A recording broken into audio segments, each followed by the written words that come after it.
ठाकुर की जय, ग्रंथराज श्रीमद् भागवतम की जय। हरे कृष्णा हमें हरा कर बोल रहे हो हरे कृष्णा। तो आज हम लोग यहाँ पर भागवतम से तृतीय स्कंद, इस अध्याय का नाम है 25वां अध्याय। अध्याय का नाम है भक्ति योग की महिमा। श्लोक संख्या 21 है। यहाँ माला अच्छा नहीं यहाँ का गुलाब झड़ता नहीं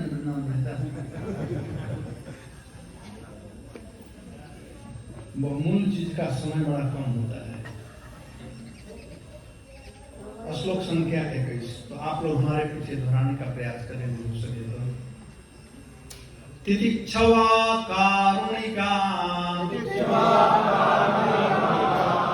सुहृदा सर्वदेहिना अजात शत्रव शांता साधव साधुभूषणा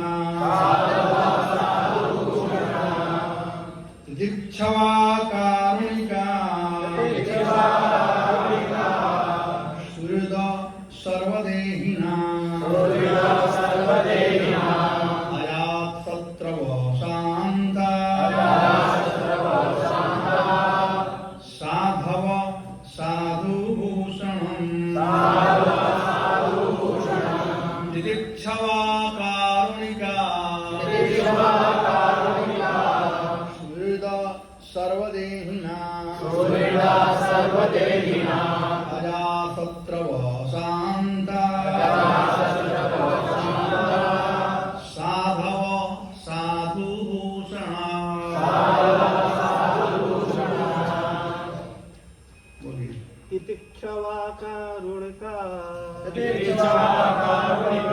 वरदा सर्वदेहिना अजात शत्रवक्त्रवा साधवा साधुभूषणा तितिक्षव सहनशील कारुणिका दयालु सुहृद सुहृद सर्वदेहिना समस्त जीवों के अजात शत्रव किसी के प्रति शत्रुता न रखने वाले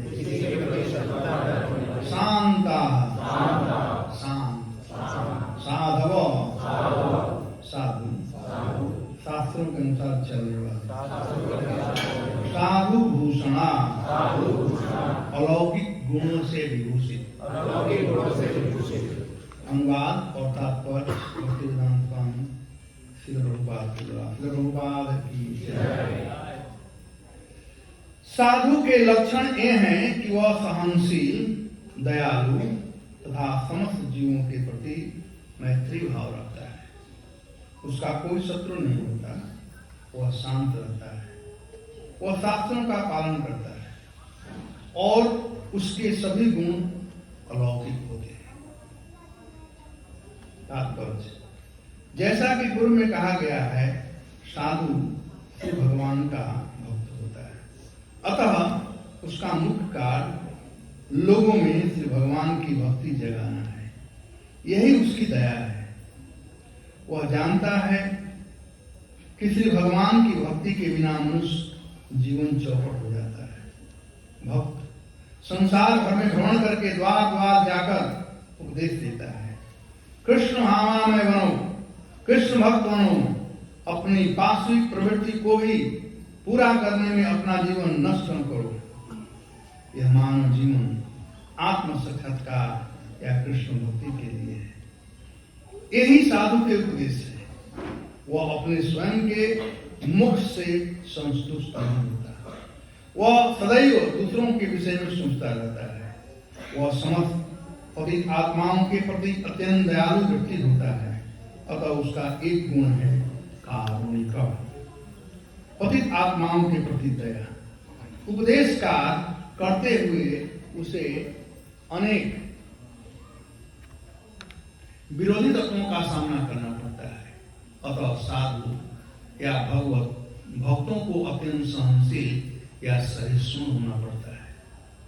कोई व्यक्ति उसके साथ व्यवहार कर सकता है, क्योंकि बद्धजीव भक्ति योग के दिव्य ज्ञान को प्राप्त करने हेतु राजी नहीं होते, वे इसे पसंद नहीं करते, यही उनका रोग है।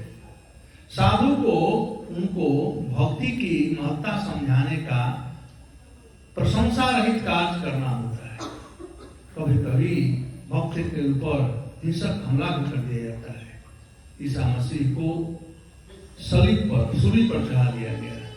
श्री हरदास ठाकुर को 22 बजारों में बेंत से पीटा गया और भगवान चैतन्य महाप्रभु के प्रमुख सहायक विज्ञान पर जगाईता मधाई द्वारा हिंसक हमला किया गया, तो भी वे सहिष्णु बने रहे, क्योंकि उनका उद्देश्य भक्तों का उद्धार करना है। साधु में सबसे बड़ा गुण यह होता है कि वह अत्यंत सहिष्णु होता है और सभी भक्तों के प्रति दयालु होता है। वह इसलिए दयालु होता है क्योंकि वह समस्त जीवों का शुभचिंतक होता है। वह न केवल मानव समाज का शुभचिंतक होता है अपितु पशु समाज का भी शुभचिंतक होता है। यहाँ पर सर्वदेही नाम कहा गया है जो उन समस्त जीवों का सूचक है जो भौतिक शरीर धारण किए हुए हैं। न केवल मनुष्यों को भौतिक शरीर मिला हुआ है अपितु अन्य जीवों को यथा कुत्तों को, बिल्लियों को और भी भौतिक शरीर प्राप्त है। भगवत भक्त प्रत्येक के प्रति दयालु होता है, चाहे वो कुत्ता हो, बिल्ली हो, वृक्ष हो या कुछ भी हो। वे समस्त जीवों के साथ ऐसा व्यवहार करते हैं जिससे कि अंततः वे इस बंधन से मोक्ष प्राप्त कर सके। भगवान चैतन्य महाप्रभु के शिष्यों में से एक शिवानंद सेन ने अपने दिव्य व्यवहार से एक पुत्र को मोक्ष दिलाया। ऐसे अनेक उदाहरण हैं जिनमें साधु की संगति से कुत्ते तक को मोक्ष प्राप्त हो सकता है, क्योंकि साधु समस्त जीवों को हित के लिए परोपकारी कार्यों में लगा रहता है। फिर भी यद्यपि साधु किसी शत्रुता नहीं रखता, किंतु यह संसार इतना कृतज्ञ है कि साधु के भी अनेक शत्रु हो जाते हैं। एक शत्रु तथा मित्र में क्या अंतर है? यह अंतर व्यवहार में होता है। समस्त गत जीवों को भवबंधन से छुटकारा दिलाने हेतु ही साधु सबके प्रति व्यवहार करता है। अतः बद्ध जीवों को मोक्ष दिलाने में साधु से बढ़कर कोई मित्र नहीं हो सकता। साधु शांत होता है, वह शांतिपूर्वक शास्त्र के नियमों का पालन करता है। साधु का अर्थ है जो शास्त्र के नियमों का पालन करे और साथ ही भगवत भक्त भी हो। वास्तव में शास्त्र के नियमों का पालन करता है, उसे भगवत भक्त होना चाहिए, क्योंकि सारे शास्त्र हमें यही उपदेश देते हैं कि श्री भगवान के आदेशों का पालन किया जाए। अतः साधु का अर्थ है शास्त्रों के आदेशों का पालन करने वाला श्री भगवान का भक्त।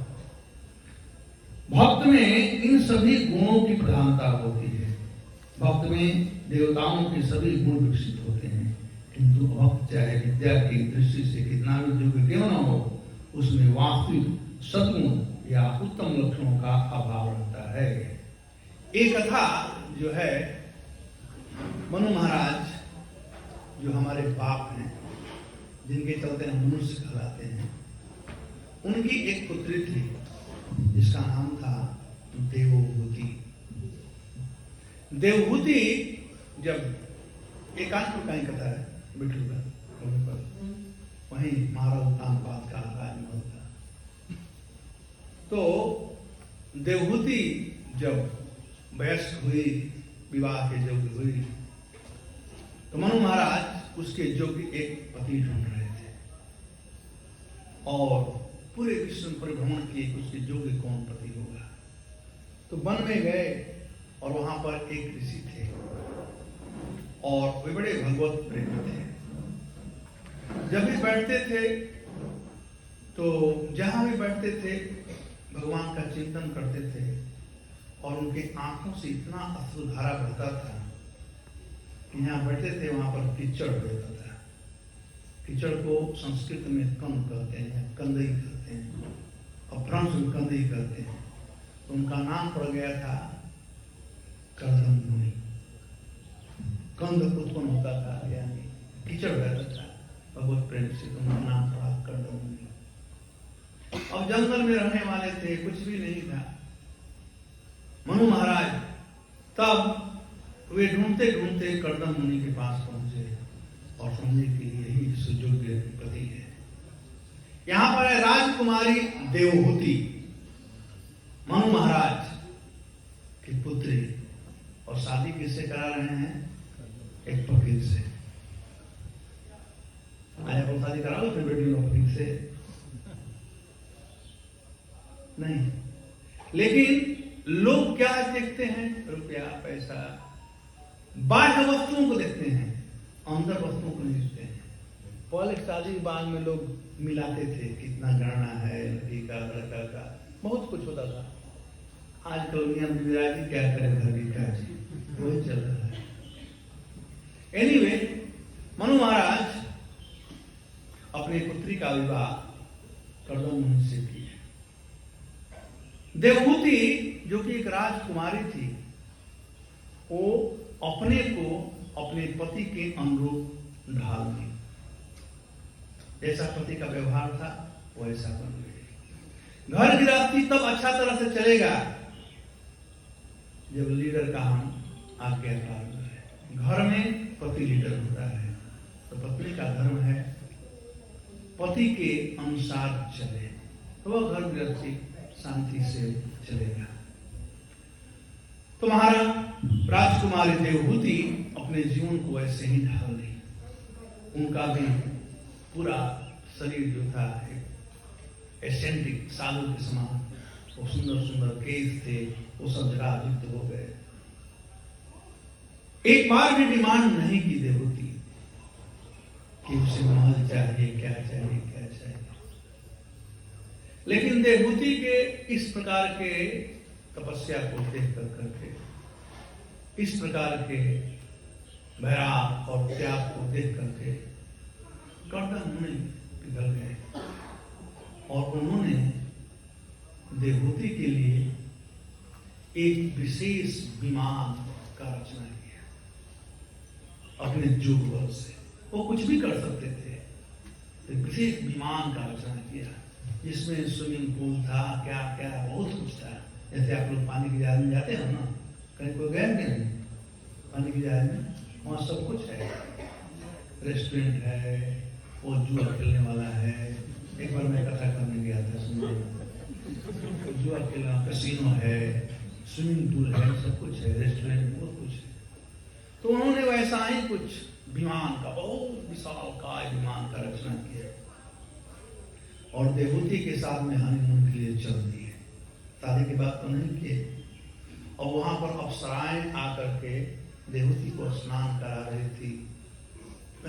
वर्णन किया गया है कि वह जो तालाब था जिसमें देवहूति को स्नान कराया गया, उसका बाल धोया गया, जटा हो गया था, वो पुनः स्थापित हो गया और देवहूति बहुत सुंदरी जैसा की थी। अब नीचे आए तो कर्दम मुनि ने उनसे एक बात कहा कि देखो, मैं आपके साथ तब तक रहूंगा जब तक से आपको एक पुत्र न दे दे। क्योंकि शास्त्र में कहा गया है, मनु महाराज ने कहा है मानवों के लिए कि स्त्रियों का सब प्रकार से रक्षा करनी चाहिए। वो अबला होती है। बचपन में बाप माँ रक्षा करें, जवानी में पति रक्षा करें और वृद्धावस्था में सुयोग्य पुत्र रक्षा करें। इस अवसर पर तो इस प्रकार से उन्हें कई एक पुत्रियां उत्पन्न हुई, करीब 10 एक पुत्रियां उत्पन्न हुई और अंत में एक पुत्र हुआ जिनका नाम था कपिल।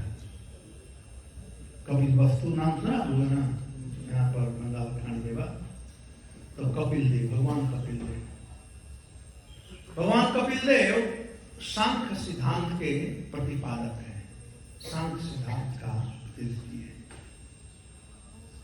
अब जैसे ही कपिल देव का जन्म हुआ, कर्दम मुनि अपने पत्नी को बोले गुड बाय, मैं चल रहा हूँ। उन्होंने कहा था कि देवी पुत्र का उत्पत्ति हो जाएगा, मैं काम कर रहा हूँ। वो कह सकती थी तो बच्चा जन्म लिया है, पढ़ने दीजिए, कुछ दिन और रहिए। तो भी छत्राणी थी, वचन को उसने पालन किया, पतियों का विवाह हुआ, कर दिए थे। सभी बाप माँ का धर्म है कि अपने रिस्पॉन्सिबिलिटी को निभाए, चाहे भक्त हो चाहे भक्त न हो। जो व्यक्ति अपने रिस्पॉन्सिबिलिटी को नहीं निभाता है वो कभी सुखी नहीं हो सकता है। कर्दम मुनि अपना सब उत्तरदायित्व निभाए। 10 पुत्रियां थी, 10 का शादी कर दिए। बेटा का शादी हो या न हो, बेटियों का शादी जरूर होना चाहिए। ये बात का ध्यान है। तो अपना कर्तव्य निभाना चाहिए। कर्तव्य नहीं निभाने से व्यक्ति दुखी रहता है। एक समय एक महात्मा थे, वे किसी प्रकार से उन्हें वैराग उत्पन्न हो गया और तदोपरांत वे हरिद्वार गए और बहुत उच्च कोटि के महात्मा बने, शास्त्र जानते थे, प्रवचन करते थे, हजार लोग सुनते थे, सब लोग बड़े खुश रहते थे। एक दिन अनायास उनके मन में बड़ी अशांति फैल गई, बड़े वे डिस्टर्ब हो गए, कथा मन नहीं लग रहा था। तो उन्हें समझ में आया कि क्या हो गया अचानक। तो अपने गुरु के पास गए और गुरु से कह देते बात। तो गुरु ने कहा कि जरूर कुछ न हो, तुम्हारा कुछ रिस्पॉन्सिबिलिटी हो, उत्तरदायित्व हो, जिसको तूने पूरा नहीं किया है, और वही उत्तरदायित्व तुमको हंट कर रहा है। कहा नहीं गुरु, घर में ऐसा कुछ था ही नहीं, सब ठीक है। हमारे 5-6 भाई लोग हैं, एक पत्नी थी, एक पुत्र का जन्म हुआ, उसका देहांत हो गया, तदुपरांत में बैराग हो गया। पुत्र था, भाइयों के पास में छोड़ करके आया, अपने पास धन दौलत बहुत है, पिता बहुत है, तो मैं सब व्यवस्था करके आया। तो गुरु ने कहा कि तुम जा करके कम से कम पता लगाओ। तो गुरु ने कहा कि जाओ तुम पता लगाओ, कुछ न कुछ रिस्पॉन्सिबिलिटी जरूर है जिसको तुमने निभाया नहीं। वो गए पता लगाने के लिए, तो पता चला कि भाई लोगों ने बेटा का जो धन था सब ले करके बेटा को मार कर घर से बाहर भगा दिए। बेचारा दर दर का ठोकर खा रहा था, बेटा खाने पीने के लिए कुछ नहीं था, भीख मांग कर खा रहा था, और पिताजी ने चपम लोग खा रहे थे। और जब अपने बेटे को लाए और उसको सुव्यवस्थित किए, तब उनका चित्त शांत हुआ। मैं कह रहा था कि हम लोगों का कुछ उत्तरदायित्व होता है, और उत्तरदायित्व को निभाना सबका धर्म है। कभी कभी हमारे भक्त लोग भक्त बन जाते हैं तो नौसुखिया होते हैं, तो ये लोग कहते हैं नहीं, ये हम भक्त बन गए, सब करना हमारा काम नहीं है। ऐसा बात नहीं कि भक्त बन गए तो काम न करने। जैसे भगवान चैतन्य महाप्रभु स्वयं पिंडदान करने के लिए गया गए थे, अपने पिताजी का भगवान श्री राम ने किया, तो अपने उत्तरदायित्व को निभाना बहुत जरूरी है। तो कदम मुनि अपना उत्तरदायित्व को निभा करके और चल दिए। अब बाद में कपिल देव जब बड़े हुए, तो माता देवहूति भी कोई तो सामान्य नारी नहीं थी, मनु महाराज की पुत्री थी। तो वह अपने पुत्र कपिल भगवान से कई प्रश्न किया। उसमें से एक प्रश्न था कि तम त्वाम गताहं शरणं शरण्यं शोभित संसार तरो कुठारं जिज्ञासयाहं प्रकृते पुरुषस्य नमामि सद्धर्मविदां वरिष्ठम्। मैंने आपके चरण कमलों की शरण ग्रहण की है, क्योंकि आप ही एकमात्र व्यक्ति हैं जिनकी शरण ग्रहण की जा सकती है। आप कुल्हाड़ी हैं जिसे भौतिक अस्तित्व रूपी वृक्ष काटा जा सकता है। अतः मैं आपको नमस्कार करता हूँ, क्योंकि समस्त अज्ञातवादियों में आप महानतम हैं। मैं आपसे पुरुष तथा स्त्री और आत्मा तथा पदार्थ के संबंध में जानना चाहती हूँ। देखिए कितना सुंदर दो ही प्रश्न है, पुरुष और स्त्री, मतलब इंजॉयड एंड इंजॉयड। स्त्री मतलब ये स्त्री नहीं, पुरुष मतलब पुरुष नहीं। पुरुष मतलब इंजॉयड और स्त्री मतलब इंजॉयड, इसको इंजॉय किया जाए। तो कहते हैं पुरुष और स्त्री, और दूसरा आत्मा और पदार्थ। इस भेदों को वो जानना चाहते थे। तो भगवान कपिल देव बतला सकते थे इस भेद को, ऐसा बात नहीं है। और मैं आप लोगों को समझाता हूं चार चीज क्या है। पुरुष का मतलब होता है इंजॉयर। इस पूरे विश्व ब्रह्मांड में एक ही पुरुष है और वह है कृष्ण।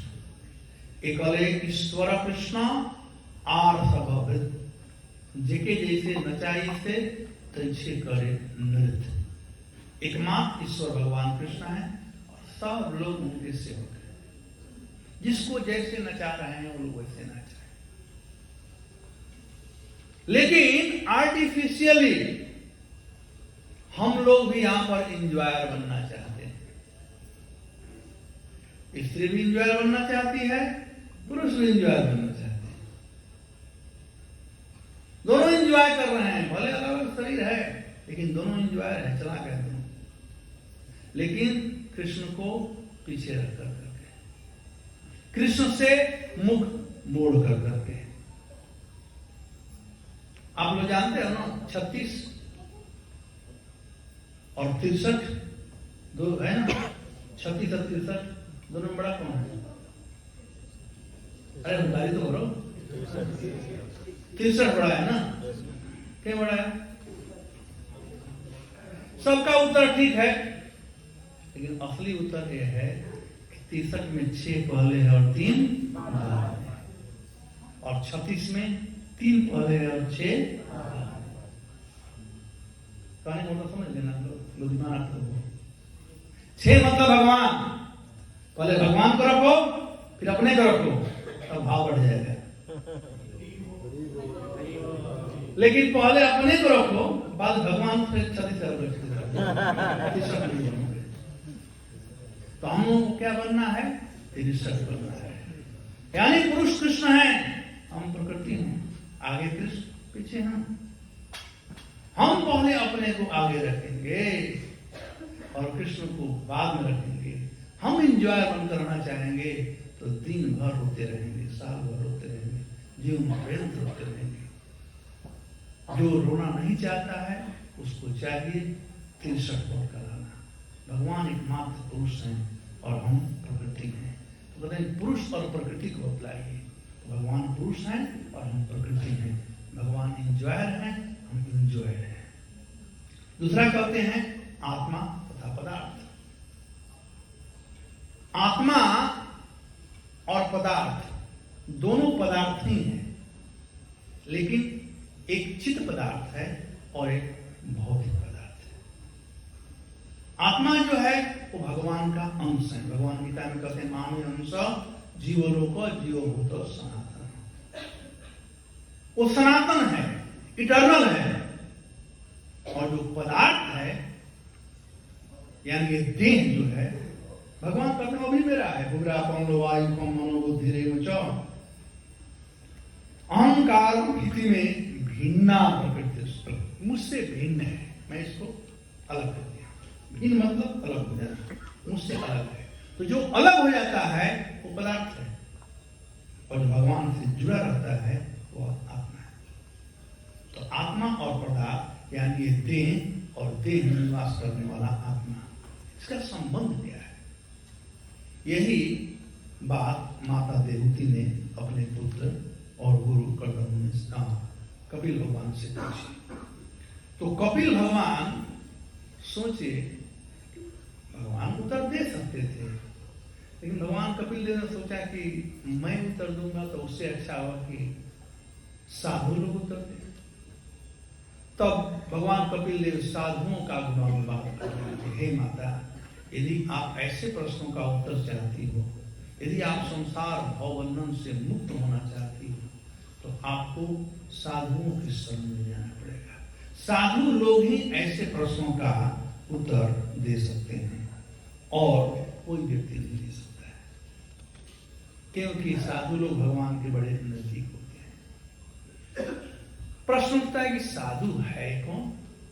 वो क्या टीका लगाने वाला साधु है, लाल कपड़ा वाला साधु है, कि चिलम ठोकने वाला साधु है? कौन साधु है? साधु है कौन? कि भभूति रचने वाला साधु है? ये पहचान है बाहर से, लेकिन साधु का वास्तविक गुण है जिसका वर्णन यहाँ पर माता देवहूति कर रही है। जो साधु होते हैं यहाँ पर 8 गुणों का वर्णन किए हैं, भगवान कपिल देव किए हैं। तो पहला गुण कहते हैं तितिक्षवा। साधु वह होता है जो सहनशील होता है। सामान्य लोग भी जानते हैं इस बात को, सामान्य लोग भी जानते हैं। यदि दो व्यक्ति साधु से कोई बात हो रही है और साधु थोड़ा गुस्सा किया तो अरे महाराज तो साधु गुस्सा क्यों करते हैं? कहते हैं लोग ना, महाराज साधु गुस्सा क्यों करते हैं? तो आप नहीं देता है। साधु मतलब शांति, मैं मारू उसको चुपचाप कहते हैं साधु। तो साधु मतलब तितिक्षव, सहनशील, सहनशीलता। भगवान गीता में कहते हैं तात्मनो संतस्य परमात्मा समाहितो शीतोष्ण सुख दुखेषु तथा मानापमानयो। चाहे मान हो, अपमान हो, सुख हो, दुख हो, जाड़ा हो, गर्मी हो, कुछ भी हो, जितात्मा संतस्य, सब परिस्थितियों में वे लोग प्रसन्न चित्त रहते हैं, तितिक्षव, सहन करते हैं। साधु बनना इतना आसान नहीं है। कह देते हैं कि मैं साधु बनूंगा। भक्त बनना इतना आसान नहीं है। मैं कल ही शाम को गोरखपुर में बता रहा था, भक्त किसे कहते हैं, साधु किसे कहते हैं। भक्त और भात, ये जो दोनों है एक ही धातु से बने हैं। अब जानते हो भात बनाने में, भात खाए आप लोगों ने सुना? अब भात बनाने में कितना कठिनाई होता है। कठिनाई चावल से पूछो, क्या क्या करना पड़ता है। धान काटा जाता है, उसके बाद उखल में उसे कूटना पड़ता है, भूसी अलग होता है, चावल अलग, वो भी गर्म पानी में खौलाया जाता है, तब भात बनता है। तो भक्त भी वैसे ही बनते हैं। पहले तो काटना पड़ता है सभी संबंधों को, सभी संबंधों को काटना पड़ेगा। यहाँ देंगे संबंध को भी काटना पड़ेगा। बाप, माँ, पत्नी, पुत्र, परिवार में हैं, यहाँ तक कि देह और आत्मा का जो संबंध है, तो देह के संबंध को भी काटना पड़ेगा, काटना पड़ेगा। जब संबंध को हम काटेंगे तब उसके बाद मंदिर में आ गए तो उखल से कूटा जाएगा। भक्तों को चलो बर्तन सफाई करो, बाथरूम सफाई करना भी करो, कुकिंग करो, सब्जी काट करे। मैं तुम्हारा आदमी सब्जी थोड़े काटूंगा, मतलब सोचते हैं मंदिर में काटूंगा। तो ये सब कूटना होता है। उसके बाद परीक्षाएं होती हैं, कई परीक्षाएं। मंदिर में तो परीक्षा होती है, लेकिन माया नित्य निरंतर परीक्षा लेती रहती है, नित्य निरंतर। और माया जो है वो गर्म पानी में तपाती है। हम लोग चावल खोलता है ना, माया खोलाती है, विभिन्न प्रकार से खोलाती है। भक्ति में कोई व्यक्ति जब प्रौढ़ बनने लगता है तो कोई नहीं चाहता कि हमारा पार्टी छोड़कर दूसरे पार्टी में जाए। सब चाहते हैं हमारे पार्टी में ही रहे, चाहे पॉलिटिशियन लोग हो, चाहे कोई भी हो। तो माया की पार्टी मतलब से हम लोग, माया का मतलब से हम लोग चापलूसी करते आए हैं और माया को छोड़कर कृष्ण तरफ जा रहे हैं। तो नेचुरली माया विभिन्न प्रकार से दुख देती है, विभिन्न प्रकार का दुख देती है।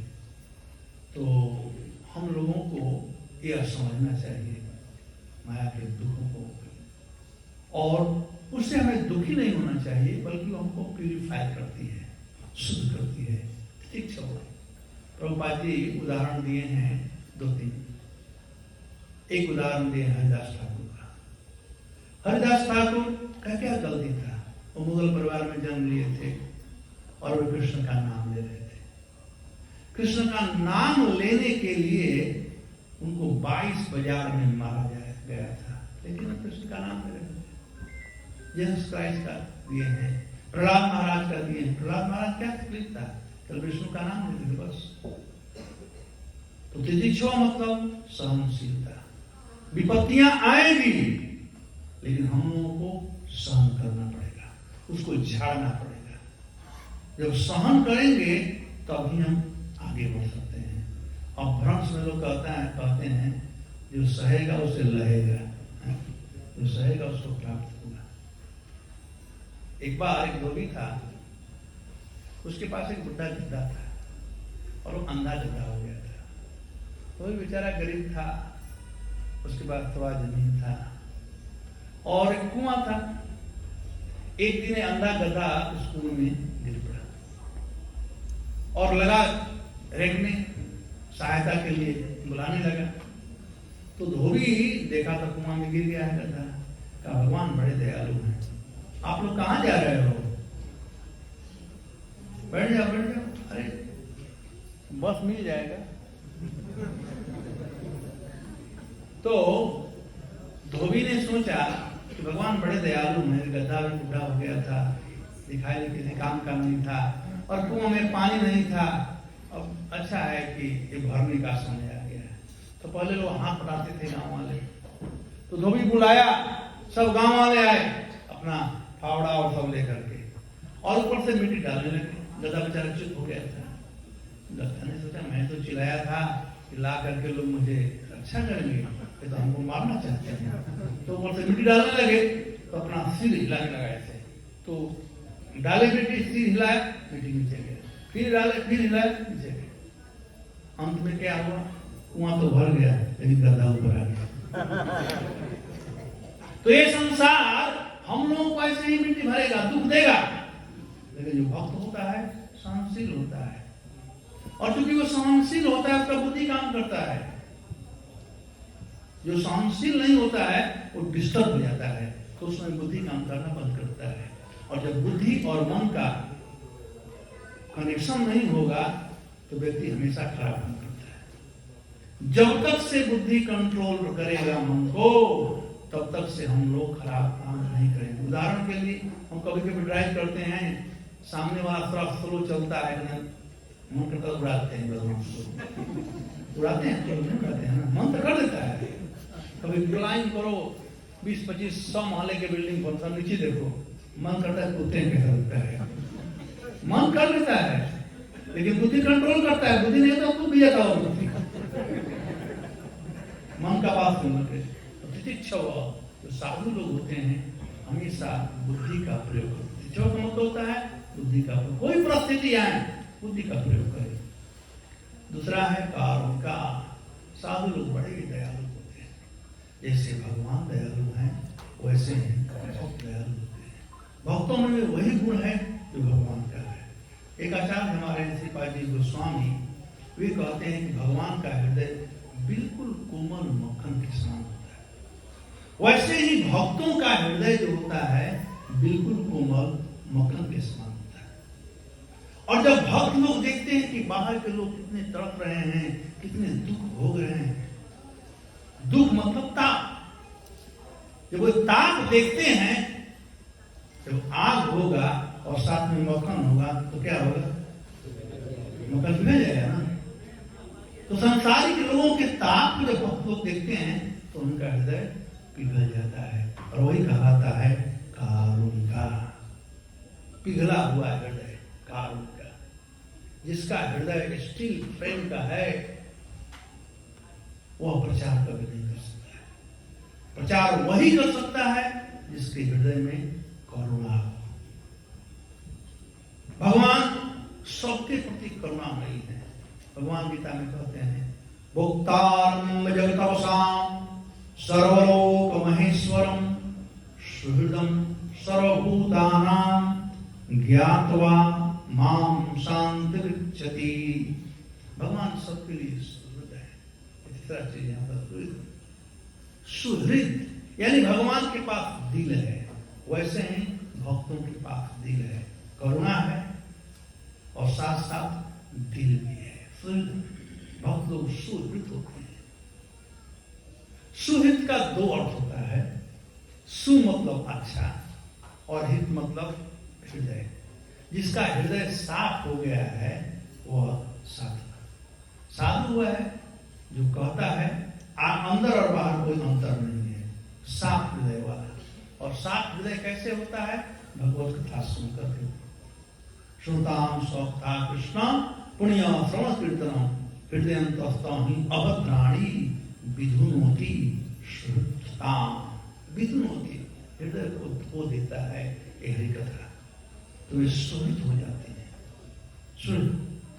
और जब जिनमें ये दो गुण होगा, सहनशीलता पहला गुण है, उसके बाद हृदय में करुणा उत्पन्न होगा, और जब प्रचार करने को व्यक्ति जाएगा तब वह सुहित होगा।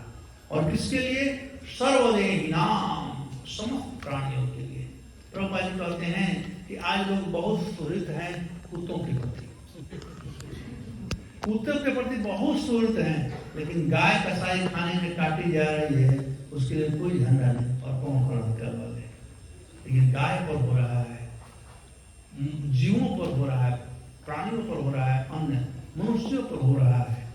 तो जो भक्त लोग होते हैं सर्वदेहिना, बिना भेदभाव के सभी लोगों को कृष्ण भावना देते हैं, कोई भी हो।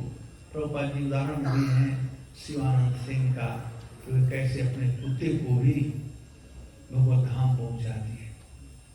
तो भक्त लोग किसी को भी, एक बार नारद जी वैकुंठ में थे, भगवान नारायण से ऐसे बात हो रही थी और नारद जी का हृदय पिघल रहा था कि कलयुग के जीवों को देख करके, कलयुग में कितने लोग व्यथित हैं, कितने दुखी हैं, उन जीवों के दुख को देखकर नारद जी बड़े दुखी थे।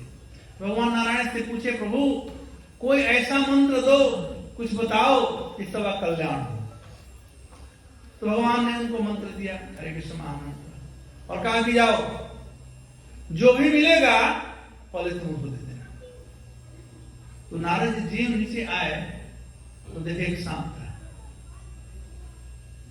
सर्वदेहिना, समस्त देहों के लिए, कलयुग के लोगों के विषय में सोच रहे थे नारद जी, तो सांप मिल गया। अब सांप को मंत्र दे दिए, जब ही मंत्र बोले सांप मर गया। नारायण जी कहे, भगवान को देखा आपने मंत्र दे दिया, ये ठीक मंत्र है। फिर आए दूसरे बार नारद जी, तो एक कुत्ता आ रहा था, तो कुत्ता को मंत्र दे दिए, वो कुत्ता मर गया। नारद जी कहते गड़बड़ जरूर लगता है। फिर भगवान पास गए, भगवान ने कहा यही सही मंत्र, जाओ फिर से दो। तीसरे बार जब नारद जी आए तो एक गाय आ रही थी, उसको भी मंत्र दिए, वो भी मर गई। अब वो हत्या का पाप लग गया नारद जी। भागते भागते नारायण के पास गए, प्रभु अब क्या बताइए कि अब हम पर हत्या का पाप लग गया, मैंने ऐसे कर दिया। कहा नहीं, आप पर पाप नहीं लगा, आप हमारे कहने से किए हो ना, हम तो हम सर पाप मुझे से सोचा आप पर पाप नहीं लगा, सजा यही बात नहीं कर। अब नारायण जी आए, नारद जी को डर लग रहा था कहीं कुछ और बोलना हो जाए, एक बार तो हत्या का पाप लग गया। भगवान का चल हम ही साथ में चलते। भगवान गरुड़ जी पर आए, नारद जी को लेकर गए, जाओ। अब नारद जी आ रहे थे, उधर से राजकुमार आ रहा था। अब नारद जी देखे, सोचे कि मैं इसको कहूँ कि नहीं कहूँ, नहीं एक बार गया तब सब कचहरी जाना पड़ेगा, गरुड़ हो जाएगा।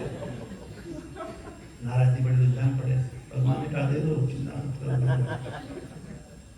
तब नारद जी आंख बंद कर करके, जैसे विष पीता आंख बंद कर, हरे कृष्णा कृष्णा कृष्णा हरे हरे, हरे राम राम राम हरे हरे। वो राजकुमार तुरंत नारद जी के चरणों में पड़ गया, कहा जय हो गुरुदेव, जय हो गुरुदेव, आपने मेरा कल्याण कर दिया, मैं जीवन पार कर दिया। नारद जी नारद जी बड़े प्रसन्न थे, तो कहे कि तुम जानते हो? कहा गुरुदेव आपको कौन नहीं जानता है, अरे ये तो आपकी ही कृपा है कि आपकी कृपा से आज मैं जो बना हुआ हूँ। तो वो कैसे? अरे पहले जन्म में सांप था, तो आपने मंत्र दिया तो कुत्ता बना, उसके बाद प्रमोशन हुआ तो गाय बना, प्रमोशन हुआ तो राजकुमार बना, लेकिन मंत्र वही रखा। तो कैसा ये मंत्र पावरफुल है। सुहृदम सर्वदेहिना, समस्त प्राणियों पर एक काम करता है भगवान का नाम, इसीलिए सब लोग भगवान भक्त कर सकते हैं। हनुमान जी, कालभूषण जी, ये उदाहरण है। तो सर्वदेहिना, इसीलिए बिना भेदभाव के सभी लोगों को हरिनाम देना चाहिए, प्रचार करना चाहिए, इस साधु काम करते हैं। अजात शत्रु, साधुओं का कोई शत्रु नहीं होता है, बल्कि साधु शत्रु बन जाते हैं। नहीं, साधुओं का कोई शत्रु, साधु धीर अधीर जनक जनक प्रिय, चाहे कंस था चाहे हिरण्यकश्यप, सबके पास नारद जी पहुंच जाते थे, चाहे प्रहलाद थे चाहे ध्रुव थे, उनका कोई भेदभाव नहीं था, उनका कोई शत्रु होता ही नहीं है। यदि ये कहीं शत्रु है वो है माया देवी, अदरवाइज कोई शत्रु नहीं था उनका। लेकिन असर नहीं पड़ता है कि कृष्ण है ना, जहाँ कृष्ण तहाँ है माया अधिकार, कृष्ण सूर्य सम माया होय अंधकार, जहाँ कृष्ण तहाँ ना है माया अधिकार।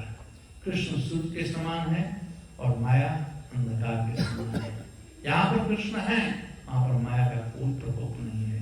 तो साधुओं पर, जो साधु हैं उन पर माया का कोई प्रकोप नहीं, इसलिए अजासक्त, उनका कोई शत्रु नहीं है। और शांत, शांत में शांति से बैठे हुए हैं। विकट से विकट परिस्थितियां आ जाए तो भी भक्त लोग डिस्टर्ब नहीं होते, क्योंकि वे जानते हैं कि सुख और दुख जो संसार में है वो सब हमारे कर्मों के अनुसार है। हम लोग जब कोई हमारा प्रशंसा करता है, सुख देता है तो हमें अच्छा लगता है, और कोई डिस्टर्ब कर देता है, दुख देता है तो उससे हम द्वेष पाल लेते हैं। इसने हमको परेशान किया। अगर एक सेकेंड सोचा जाए, कोई किसी का दुश्मन कैसे हो सकता है? मान लो कोई भी है, कोई किसी का दुश्मन नहीं है, हमारा कर्म ही है। जो हम कर्म किए थे उसका फल देने के लिए वह व्यक्ति आया है। हम लोग को समझ सकता, जैसे पोस्टमैन होता है, पोस्टमैन जो होता है वह मनी ऑर्डर लाता है, कैलकुलेटर लेता है, उसका उसमें क्या अधिकार है? जो आपके रिलेटिव ने भेजा है वो लेकर के आया है। वैसे ही आपका ही कर्म था, वह व्यक्ति ढो करके लाया, हम समझते हैं हमारा शत्रु है, इसलिए और कर्म के बंधन में फंस जाते हैं। तो अजात शत्रु का मतलब होता है साधुओं को कोई शत्रु नहीं होता है, और शांत, तो साधु लोग सब परिस्थितियों में शांत रहते हैं, चाहे सुख हो चाहे दुख हो। पांडवों का जीवन देखिए, पांडव लोग के पग पग में विपत्तियां थी, लेकिन कभी उन लोगों ने इन विपत्तियों को विपत्ति के रूप में नहीं देखा, कभी नहीं देखा, कभी कंप्लेन नहीं की कृष्ण के पास। बल्कि हनुमान जी, एक बार पूरा धावता में वर्णन किया गया है कि हनुमान जी कहे, अरे पांडवों, तुम लोगों ने कृष्ण पर कौन टोना और जादू कर दिए हो? तुम लोगों ने कृष्ण पर कौन मंत्र डाल दिए हो कि तुम लोगों को देखे बिना रहते हैं? और यदि कुछ साधन नहीं मिलता है, तुम्हारे पास दुख भेज देते हैं और बाद में दौड़े चले जाते हैं। तो ये जो दुख था पांडवों में, ये उनका साधन था। इसलिए माता कुंती भगवान से प्रार्थना करती है, विपदवसंतु तत्र तत्र जगत्कुरु। विश्व ब्रह्मांड में एक ही ऐसी भक्त बनी है जो भगवान से विपत्ति मांगी है। सब लोग तो धन संपत्ति कराए यही मांगते हैं, लेकिन माता कुंती ने विपत्ति मांगा। क्यों? कि उन विपत्तियों से भगवान का दर्शन होगा और जन्म मृत्यु के चक्कर से छुटकारा होगा। जो भक्त लोग होते हैं, सुख हो या दुख हो, समस्त परिस्थितियों में शांत होते हैं। और साधव, साधव का मतलब होता है जेंटलमैन। साधु लोग जो होते हैं वो जेंटलमैन होते हैं। तो साधव का सिंपल अर्थ है जेंटलमैन। और वे लोग शास्त्र के नियम कानून के अनुसार चलते हैं। अंतिम जो शब्द है वह साधु भूषणा। उनमें अलौकिक गुण होते हैं, संसारिक गुण नहीं होते हैं, वो दिव्य होते हैं भगवान के भक्त लोग सब परिस्थितियों में। वे भक्तों के कुछ गुण बताए गए हैं। रॉन्ग श्लोक आज के लिए दे दिया, पब्लिक के लिए, ठीक है। जो भी भक्त है उनमें एक गुण डेवलप करना चाहिए। ये जो शास्त्रों में वर्णन किया गया है एक गुण है। हम जो भक्त बनने का प्रयास कर रहे हैं, हम लोगों में आज इसका अभाव है, लेकिन इसको हमें डेवलप करना चाहिए। अभ्यास से परफेक्शन आता है। करत करत अभ्यास के जलम तत्व सुजान, तो प्रैक्टिस मेक्स मैन परफेक्ट। तो ये जो गुण है, भी साधु बनना चाहते हैं उनमें होना चाहिए। तितिक्षा, सहनशीलता। आश्रम में रह करके सहनशील नहीं बनेंगे, बाहर जाओ प्रचार करने के लिए, दो चार बात सुनो लोगों से, लोग गाली देंगे, कोई कुछ भी बोलेगा। मुझे याद है 78 में हम लोग बॉम्बे जाते थे हरिनाम करने के लिए। ऊपर से कोई अंडा फेंकता था, कोई प्याज फेंकता था, कोई टमाटर फेंकता था। हम लोग समझ शुरू का बात है बात की। मैं ऐसे बता रहा था, जब भक्त बना था तो गांव गया था प्रचार करने के लिए, तो ये तिलक को कह रहे थे कौवा ने पैखाना कर दिया, टट्टी कर दिया है। वो माला ऐसे हाथ मिलते थे ना, तो ऐसे हाथ में कोड़ फूट गया, कोड़ हो गया है, ऐसे बांध कर रखा है। तो लोग कहते थे गाँव में, हम सहन किए हैं। तितिक्षव सहन करना, शारीरिक कोई दुख देता है वह सहन करना आसान होता है, लेकिन कोई कह दे अंधे के बेटे अंधे होते हैं और सहन कर लो तब तो साधु, और सहन नहीं हो रही तो दुर्योधन हो। डिसाइड करना पड़ेगा क्या करना चाहते हैं। कहने वाले लोग बहुत करेंगे। तो ये सीखना है। यदि तितिक्षव तो हमें पब्लिक में जाना पड़ेगा, प्रचार करना पड़ेगा। प्रभुपाद जी यही दिए हम लोगों को। प्रभुपाद जी प्रैक्टिकल दिए, केवल फिलोसफी नहीं दिए हैं कि साधु का गुण है आश्रम बैठो और खा करके आराम करो ना, जाओ प्रचार करो, जा रे देखो तारे कृष्ण उपदेश प्रचार करो। और जैसे जैसे प्रचार करेंगे एक करुणा की वृद्धि तैसे होगी। एक चीज से शुरू, सब चीज का आधार है प्रचार करना। तो ये जो महीना है बड़ा ही इम्पोर्टेंट महीना है, गीता जयंती का महीना है।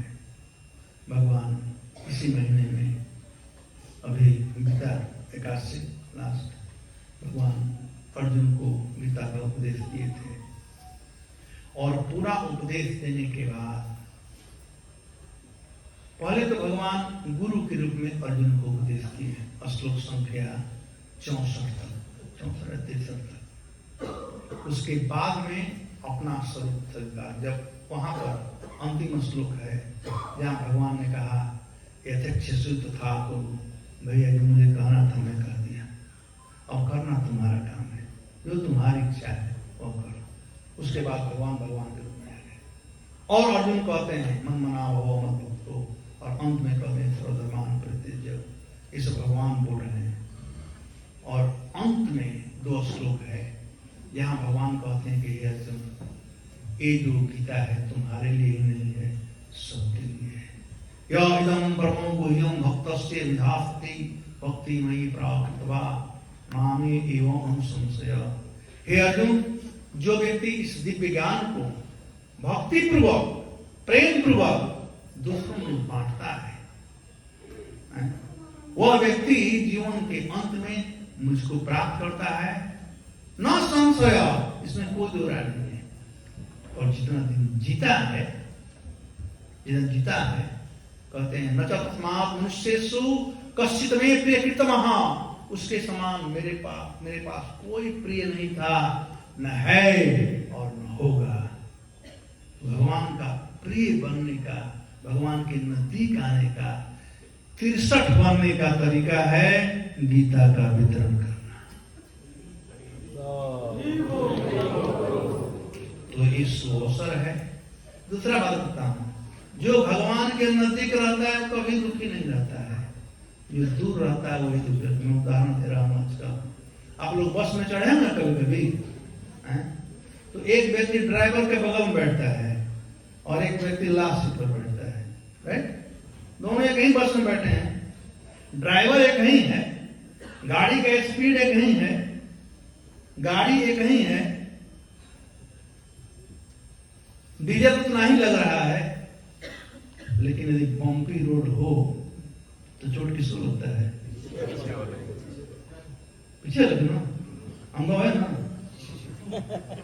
क्योंकि ड्राइवर से वो दूर है, लेकिन जो ड्राइवर के नजदीक है उसको चोट नहीं लगता है। तो ये गीता वितरण जो है वो ड्राइवर से नजदीक लाने का तरीका है। जो व्यक्ति पुस्तकों का वितरण करेगा वो भगवान के प्रतिभाव करते हैं। मैं तो तस्मात् मनुष्येषु कश्चित् मे प्रियकृतः, मेरा प्रिय है। और जो अपना प्रिय होता है उसको हम नजदीक रखते हैं, हृदय में रखते हैं। जो भक्त लोग इन पुस्तकों का वितरण करते हैं भगवान अपने हृदय में रखते हैं। प्रभुपाद जी कहते हैं कि ये ग्रंथ कोई ऑर्डिनरी नहीं है, ये मैंने नहीं लिखा है, कृष्ण डिक्टेट किए और मैं तो केवल उसको लिपिबद्ध किया। कृष्ण का है, ये दिव्य ग्रंथ है। गीता भागवत दिव्य ग्रंथ है। आज भी पैर हो गया था तो प्रणाम करते हैं ना, कुछ दिव्यता है। बाथरूम में तो बाथरूम जाओगे नहीं जाओगे, अभी तक तो ऐसा है, पता नहीं कल क्या होगा, अभी तक तो है। ये दिव्य ग्रंथ है, जो कोई खरीदेगा नहीं, कोई बात नहीं, कोई टच नहीं करेगा ना, उसको फायदा मिलेगा।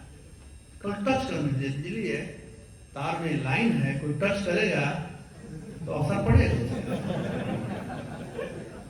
वैसे ही दिव्य ग्रंथ है, केवल टच करने से असर पड़ता है, और कोई लेगा और फिर पढ़ेगा तो उसका जीवन बदल जाएगा। इससे बड़ा दान क्या हो सकता है?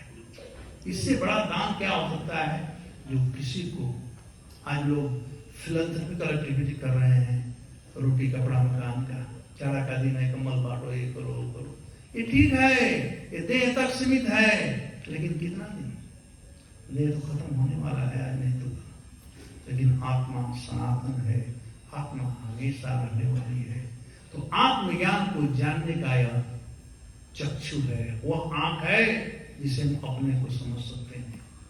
तो आप लोग कृपा करके इस पुस्तकों का वितरण कीजिए, बहुत फायदा होगा, भगवान के प्रिय बने रहोगे, भगवान के चिंतन में रहोगे। आज हमको भगवान का चिंतन करना पड़ता है ना, लेकिन जो पुस्तक वितरण करेगा भगवान उसका चिंतन करेंगे। योग सीमो हामी हम, उस पर कोई तकलीफ तो नहीं आ रहा है, सब ठीक है। हम लोग तो इंडिया में है, हमारे भक्त लोग पूरे महीने ऑल ओवर वर्ल्ड में पुस्तक का वितरण होता है।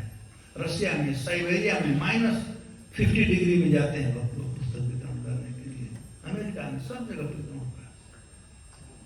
तो आप लखनऊ वासी लोग, नवाबों के शहर में रहने वाले, कुछ दिन के लिए नवाबगिरी छोड़ कर करके और थोड़ा पुस्तक वितरण में लग जाएंगे। प्रभुपाद जी प्रसन्न होंगे, कृष्ण प्रसन्न होंगे, और तब आप सब लोग प्रसन्न होंगे। आप में से कितने लोग कर रहे हैं पुस्तक वितरण? जो नहीं कर रहे हैं वो भी कर लो। प्रभुपाद जी कहते हैं कि लोग गंगा जी में जाते हैं, गंगा जी में स्नान करते हैं, और गंगा जी का पानी लेकर के गंगा जी का पूजा करते हैं। मैं घर से क्या लेकर के आए? सब तो गंगा जी का नहीं था, हाथ धो लो, गंगा जी बह रही। वैसे ही सोसर है, सब चीज का समय एक बहुत बलवान चीज होता है। जैसे सुबह का समय है, ब्रह्म मुहूर्त कहा जाता है, दोपहर का समय है काम करने के लिए, रात का समय सोने के लिए। हम लोग देखते हैं, एक पर्सनल एक्सपीरियंस है, जो लोग जप करते हैं सुबह 2 घंटा में 16 हमारा जप हो जाता है, और 10 बजे के बाद जप करना शुरू कर, 8 बजे के बाद तो दिन भर खींचते रहो, क्या हमारा दिन है ना, है ना। तो समय का बड़ा प्रभाव पड़ता है। तो वैसे ही एक गीता जयंती का महीना है, समय का प्रभाव है। और हम देखे हैं साल भर भक्त लोग किताब बांटते हैं, उतना नहीं बांट पाते हैं जितना अगला दिन बांटते हैं। तो कृष्ण का कृपा है, अभी कृष्ण कृपा बढ़ रहा है। आप लोग हाथ धो लो। Thank you very much. Hare Krishna. कोई प्रश्न है किसी को? नहीं, आप बताओ कि बैराग का अर्थ बताओ। बैराग का 2 अर्थ होता है, विशेष राग इति बैराग और विगत राग इति बैराग। किसी चीज के प्रति जो अटैचमेंट होता है संसार में, वो दुख का कारण होता है। यदि बैराग उत्पन्न हो रहा है, आपका हाथ जल रहा है, तो हाथ हटा लो हाथ से, तो ये तो बैराग अच्छा है ना, ये बैराग तो खराब नहीं है। बैराग होगा लेकिन आपके दुखों से बैराग होगा, सुख से बैराग नहीं होगा। तो ये हो गया विगत राग। और विशेष राग भगवान से जुड़ोगे तो 2 चीज होगा, एक पंख दो का हो जाएगा, आपका संसार का दुख खत्म हो जाएगा, भगवान से जुड़ जाएगा। ये है बैराग। सीरियस और कोई प्रश्न? Looks like everybody hungry now. चलो ठीक है, धन्यवाद। प्रभुपाद की जय।